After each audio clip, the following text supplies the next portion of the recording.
Hey there, as the title of the video shows, this is an XJW video. My name is Abdias. I am an Jehovah's Witness. I decided to put my story out there because it's part of my healing process, of course. And I thought it could also help someone and show them that they're not alone. So that's the idea. I am originally from Panama in Central America. I was born and raised into the religion. My parents met as Jehovah's Witnesses, matter of fact. My mom was a special pioneer and my dad was a ministerial servant. They got married. A couple years later, I was born.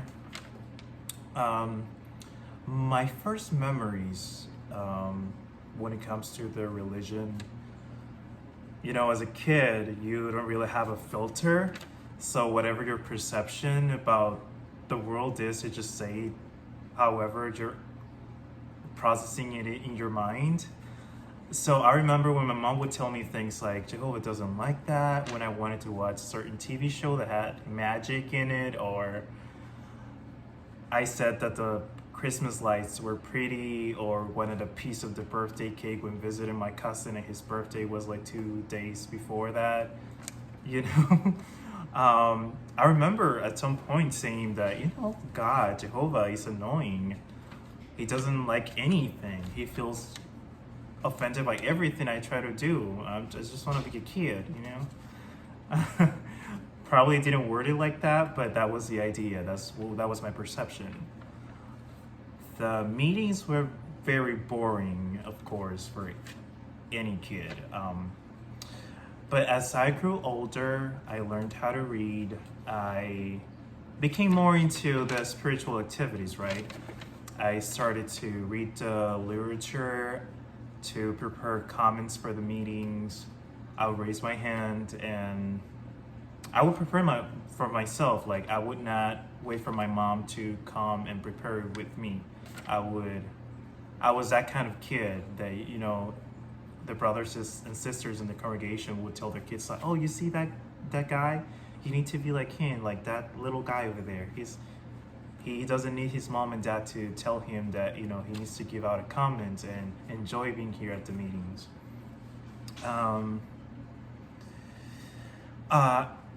This gets a little bit personal here because growing up, I sadly grew up with an abusive dad. He was psychologically, verbally, and physically abusive. And me hearing at the meetings, how we have to be peaceful, loving, and reflect Jehovah's qualities to the perfection. I was really shocked, that was not what was happening at home.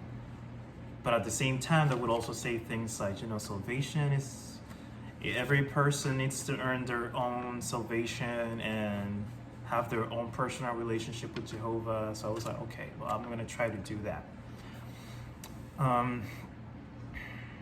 So much so that by the end of 12, I decided to tell my parents that I wanted to get baptized. Part of the reason, being honest, was that I saw all of my friends who were a little older than me getting baptized. And, part of the basic human instinct to follow in the flock. I was like, well, if they're doing that, that means it's a good thing to do. I also want to go there. But I was also very rational. So I was convinced that all the doctrines, my 12-year-old brains thought that the chapter 11 of the What Does the Bible Really Teach book was right about why God allows suffering. So I was pretty convinced that was a decision that I should make. Not knowing that lifelong decision was going to come with consequences later on in life. My mental health issues after that, maybe a year or two later, got worse. I started to become very depressed. Did not enjoy doing anything. I just wanted to lay in bed all day. That means that I did not want to wake up to go knocking on doors. I wasn't as happy to have to go to meetings. I did not want to do anything pretty much. So my spiritual activities were not as much. We were also in a new place. My parents were separated, so me and my mom moved out of Panama City and we went to another place in the country of Panama. So at some point, a couple brothers in the congregation kind of tried to help me, and they encouraged me to do more again. They gave me privileges, so I started to feel useful again, and like, oh, and I slowly became that perfect Jehovah's Witness person again, pretty much. By the age of 16, I decided to become a regular pioneer. I was still going to high school, but I was doing regular pioneering at the same time. So, yeah, I was the perfect, the perfect Jehovah's Witness guy. As I grew up older, my pioneering only lasted a couple of years because as a, plot twist human, I had sexual desires. We're animals, the animal kingdom, everyone's is sexual. We are sexual too. There's nothing wrong with that. At the time, it was something very wrong, but I could not contain all my, sexual urges. So I started watching porn. And of course, all the guilt tripping and the talks at the meetings and the Watchtower studies kind of pushed me into talking to the elders. So I did that. I came clean to them and I told them, the thing is that it wasn't not only that I was my sexual awakening, but also that I noticed that I also liked guys, not only girls. So when I told them that I was watching porn, they asked me, what kind of porn are you watching? And I told them, well, I'm watching heterosexual porn, but sometimes I also watch gay porn. And, they read me a couple scriptures, did not give me privileges for a while. But from that moment on, the way they would treat me, there was definitely some hidden homophobia in there. They really tried to not make it show, but I could sense it. And, but I didn't really care about that because in my mind, I was still indoctrinated. I was like, I'm finally cleaning for Jehovah's eyes. I'm a faithful servant. I have I'm fighting my inner demons, but I'm doing my best. So if Armageddon comes tomorrow, I'm gonna be a survivor. That was my mind back then, by the age of 18 or 19. So in one of those very spiritual conversations with one of my friends, I told him, the new understanding of the second part of the 1914 generation. And I told him that shows that in 10 years, probably, or sooner, Armageddon is gonna come. So we're not even gonna grow old in the system of things. And he said, well, they've made mistakes before, so they changed the meaning of that prophecy quite a few times. So, but that doesn't matter, you still, when you grow old, even in this system of things, you're gonna be happy that you sacrificed your youth for Jehovah. And that really did something in me, like something clicked to my brain in that moment. I was like, wait, what? I mean, you're trying to give me courage, but are you saying that I've been deliberately lied to? And why am I being lied to? Like, what's wrong with being honest and say, maybe you will grow old? Why the whole thing of making me feel like it's gonna come tomorrow? Like, what's happening? So from that moment on, I became very skeptical of this whole sense of urgency thing, I became very skeptical of all every time they would talk about, people being materialistic and stuff, especially because, I would come and visit the United States and I could see the difference of when people live in a first world country versus when people live in a third world country. And I'd be like, most of those things that they say apply to people in first world countries, where if you choose not to have a higher education, and if you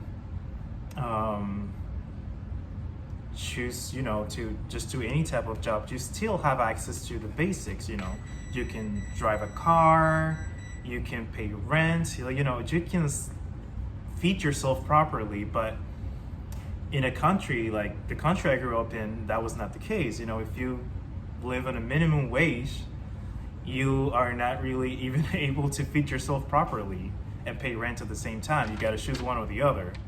Either you have a really bad diet because you have to eat crap, or you pay rent, pretty much. So it's like they're telling people what to do with their lives, but I don't feel like those are really the kind of advice that really resonates to everyone.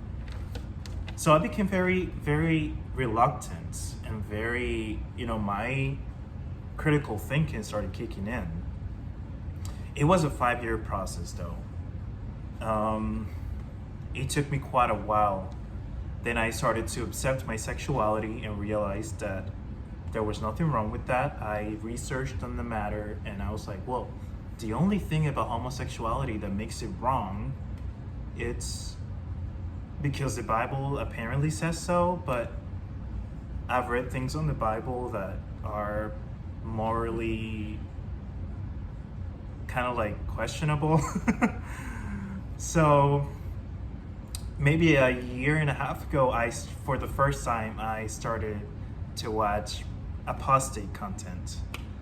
And there were things that I have already thought in my head, but I thought there's something wrong with me. Why am I thinking this way? Am I the only one who sees things like that? And everything they said, it was like, yeah, I've thought of that too. Wow, and this makes perfect sense. I remember Tale was one of the channels that I started to watch. Also, of course, the John Cedars channel, Lloyd Evans was of great help. And it really just made me wake up. Once I learned about the child abuse cases and how they decide to not give the record of the abusers to the authorities, that was it. I was like, wow, this religion is actually broken. This organization is not even something I can morally be associated with. So I started to plan how I was going to leave the religion. At that point, I had already moved to the United States, so I could be a liar and tell everyone, yes, I'm attending meetings over here, but I'm really not. But I also wanted to live an authentic life.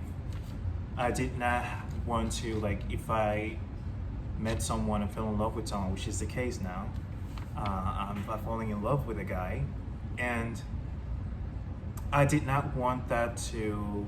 I did not want to have to hide that part of myself, because I wasn't doing anything wrong.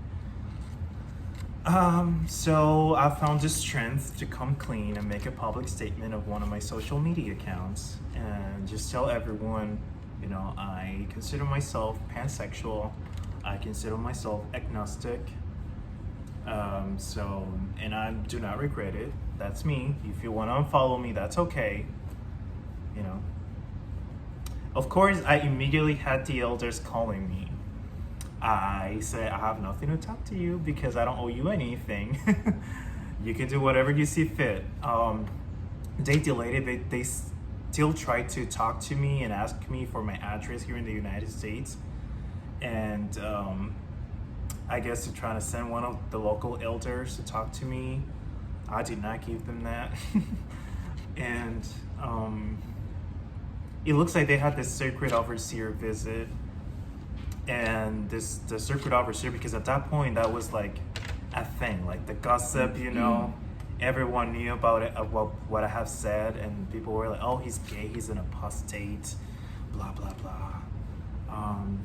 So the sacred overseer was like, okay, we need to get this sorted out. You need to get him to confirm that if he wants to quit the religion or not. or if he wants to confess that he has done something. So they started to harass me to the point where my mental health was like, I cannot talk to you right now. I really have a lot on my plate. I'm trying to focus on my mental health here. Don't harass me. But of course they didn't stop because it's part of their policy. They have to fix the problem, right? So I was like, okay, what do you need from me? They were like, we're gonna make a conference call and you're gonna confirm that you do not want to be a Jehovah's Witness anymore. So we did that. Next meeting, they announced me. Apparently, I did not connect to that meeting, of course. So that's it. You know, from now, life is not perfect. I'm still trying to figure out, you know, where I want to go.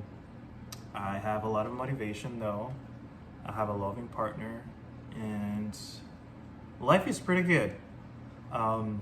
So I hope you like this video. I'm planning on uploading more content. I have also content in Spanish, which is my first language. So thank you. Like and share the video if you liked it, and have a